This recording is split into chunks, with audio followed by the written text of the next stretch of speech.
నమస్తే, welcome to Raj news. నెల్లూరులో ఉధృత వాతావరణం చోటు చేసుకుంది. పెంచలే హత్యపైన స్థానికులు ఆగ్రహం వ్యక్తం చేశారు. సిపిఎం నేత పెంచలే హత్య కేసు నిందితురాలు అరవ కామాక్షి ఇంటిపై స్థానికులు టీడీపీ సిపిఎం కార్యకర్తలు దాడి చేశారు.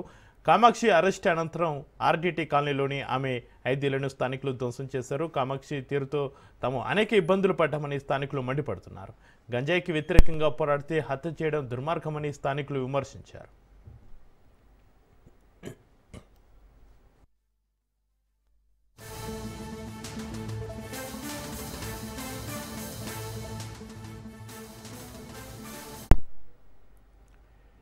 నెల్లూరులో ఉద్రిక్త వాతావరణం చోటు చేసుకుంది. పెంచలే హత్యపైన స్థానికులు ఆగ్రహం వ్యక్తం చేశారు. సిపిఎం నేత పెంచలే హత్య కేసు నిందితురాలు అరవ కామాక్షి ఇంటిపై స్థానికులు టీడీపీ సిపిఎం కార్యకర్తల దాడికి సంబంధించి మరింత సమాచారాన్ని మా ప్రతినిధి చరిత్ర కుమార్ అందిస్తారు.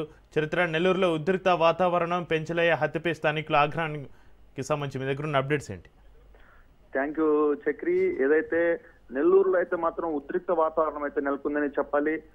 పూర్తిగా కూడా ఏదైతే గంజాయి బ్యాచ్ ని నిర్మూలన చేసేందుకు, గంజాయికి వ్యతిరేకంగా పోరాడుతున్నటువంటి సామాజిక కార్యకర్త, సిపిఎం నేత పెంచలే హత్యపై అయితే మాత్రం ఆ స్థానికులు, అలాగే ఆ ప్రాంత వాసులతో పాటు సిపిఎం నేతలు, వారి బంధువులు, అలాగే టీడీపీ నేతలు కూడా రగిలిపోతున్న పరిస్థితి చెప్పాలి.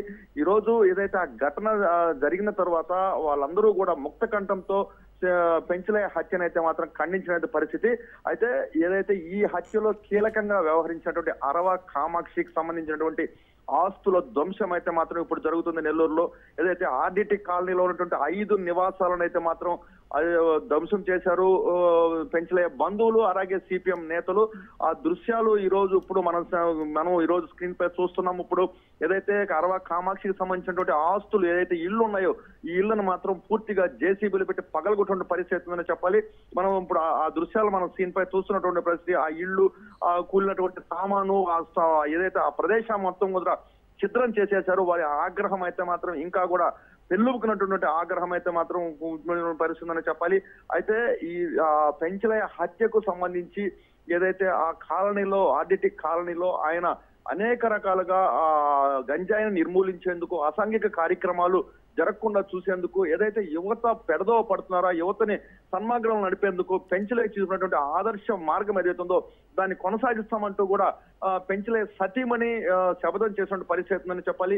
ఈ ఘటనలు, ఈ వరుస ఘటనలను చూస్తూ ఉంటే అంటే అరవ కామాక్షిని పోలీసులు అదుపులోకి తీసుకున్నప్పటికీ, ఏదైతే అక్కడ ఉన్నటువంటి నిందితులు 7 మంది, హత్యలో పాల్గొన్న 7 మంది నిందితుల్ని అదుపులోకి తీసుకున్నప్పటికీ కూడా వీరి ఆగ్రహం చల్లారలేదు.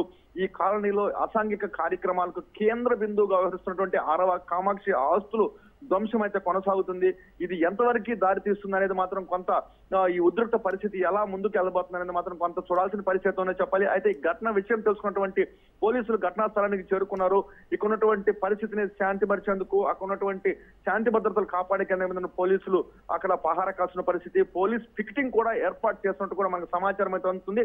ఎలాంటి అవాంఛనీయ ఘటనలు జరగకుండా ఈ యొక్క పికెటింగ్ ఏర్పాటు చేసినట్టు కూడా అక్కడ సమాచారం అయితే అందుతున్న పరిస్థితి ఉంది Chakri. Right, thank you Charith.